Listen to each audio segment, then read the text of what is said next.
After 2 hours, Karen awoke anew, just as she had planned. She said a final farewell to Chetna's still form, then announced to her two remaining companions that it was time to leave. They were very reluctant to abandon their former leader, but finally acquiesced. They then walked back up the way they had come before, listening at every branching tunnel for the sound of water and following it. The broken-off crystal flower still shone with nearly undiminished intensity, and was more than enough to light their path for them. Karen wondered where they had deviated from their original course, knowing that they must have done so at some point, since there was no water where they had come from. Eventually, the ground became level again, and the sound indicated that they were nearing a stream of some size. To her relief, they soon came upon what seemed like an artificially improved natural waterway. She had worried that it would be difficult or impossible to follow the water, but here was an actual walkway running parallel to it on their side. The river itself was slightly less than 2 meters wide, and considering the intense flow of water, probably not very deep. They drank and filled their bottles. Then, with a comforting feeling of hope, they started following it downstream. The river meandered only slightly, but enough that they never saw more than at most 100 meters ahead. At many points there were apertures of access with open spaces, like little squares surrounded by apartments. Where there were openings on both sides, these were connected by small bridges.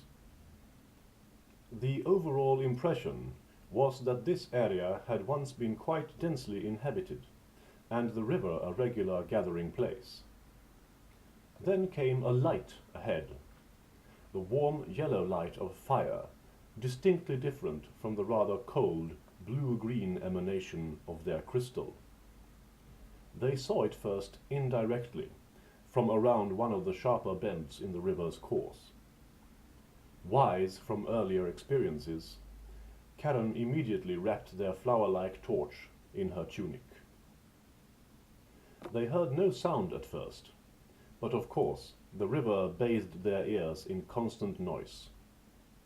Creeping slowly round the bend, they found something quite unexpected. About 40 meters ahead, a large space opened up on either side of the water. It was irregularly lined with both lit and unlit apartments, several stories high, and populated by people engaged in various businesses. Karen's first feeling of joy quickly subsided as she recognized the typical bearing and outline displayed by their monstrous antagonists from before. Here was an entire community of them. There were women, children, and men, all similar, as if belonging to a distinct species, which she couldn't identify. Altogether, there were about 20 or 30 individuals visible, with indications of several more everywhere. How were they to proceed now? Karen was convinced that their best and possibly only chance for escape lay via this river. But it went straight through the midst of their enemy's home. As far as she could make out, the open space was about 100 meters across. There didn't seem to be much activity or presence beyond it, but how to cross it safely? She briefly considered going back a bit to try and sneak around the place via one of the other tunnels opening on the river. But she soon discarded that notion, as it would put them at risk of both running into someone and getting lost again. They had no way of knowing how large this community was. It might stretch out far into the surrounding tunnels and apartments. Thus, she quickly decided that their best course of action would be to just follow the river straight across.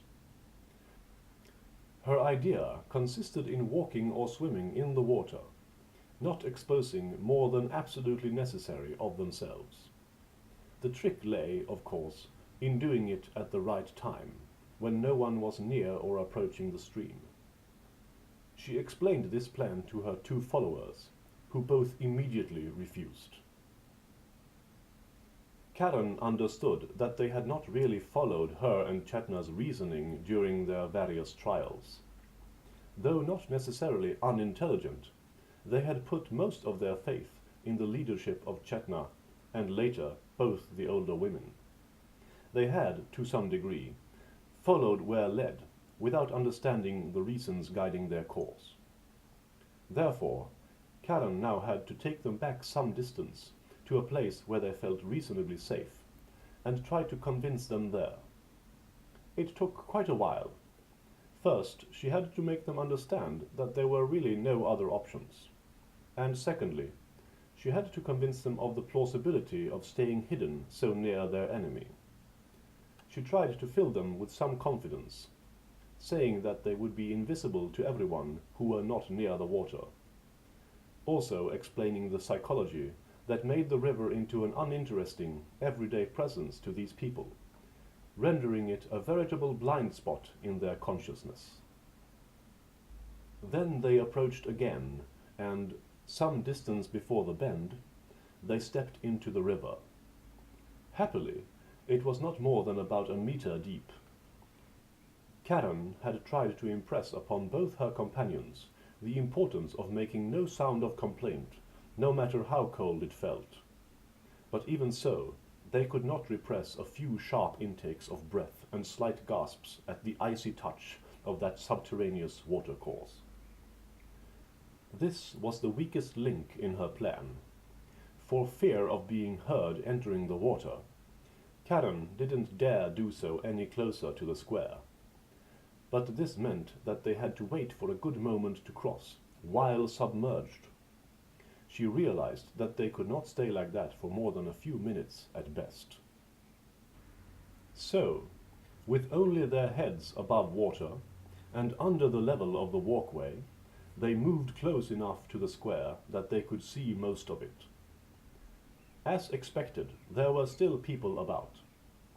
Karen had thought of waiting for something like night time, but decided that it was not worth the risk of detection waiting around to find out when that might be.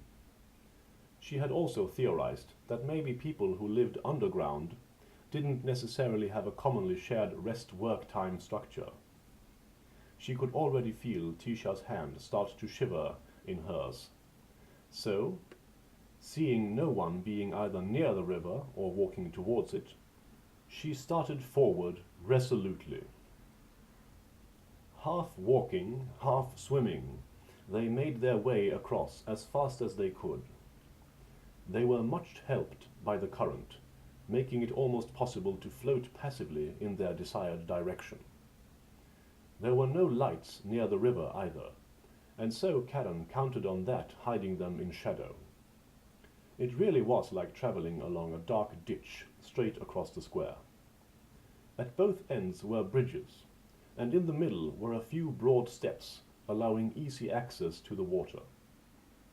People crossing the bridges were the most likely to catch a glimpse of the trespassers, while they in turn were at their most exposed when passing the steps. At that point they might be spotted from much further away. As they went, they all glanced nervously from side to side. Moving quickly, shivering violently, and trying to be quiet, they drew breath in tiny, shallow gasps. Soon their bodies were almost completely numb, but they seemed to be doing well, nearing the bridge at the farther end, when something worrying occurred. A number of children raced down, laughing, to the other bridge. Looking back, Karen was at first relieved that they had chosen the bridge furthest from them. But then she saw them dropping something into the water, and soon after run screaming with delight along the river, downstream. It had to be some kind of little toy boats which they were now following. As the water would soon pass into darkness again, just beyond the farther end, she believed that the children would not follow their toys very far. The danger lay in detection before she and her two friends could make it into that protecting gloom. They had gone 10 or 15 meters past the second bridge when the children reached it. These bent over the railing, looking intently in their direction. No doubt they were trying to enjoy the voyage of their little craft for as long as possible. Some of them seemed to point and scream, but not knowing their language at all, it was impossible to tell whether that was in reference to them or one of the boats. Soon thereafter, Karen felt one of these bump into her head as it floated past, and moments later they went around a bend in the tunnel.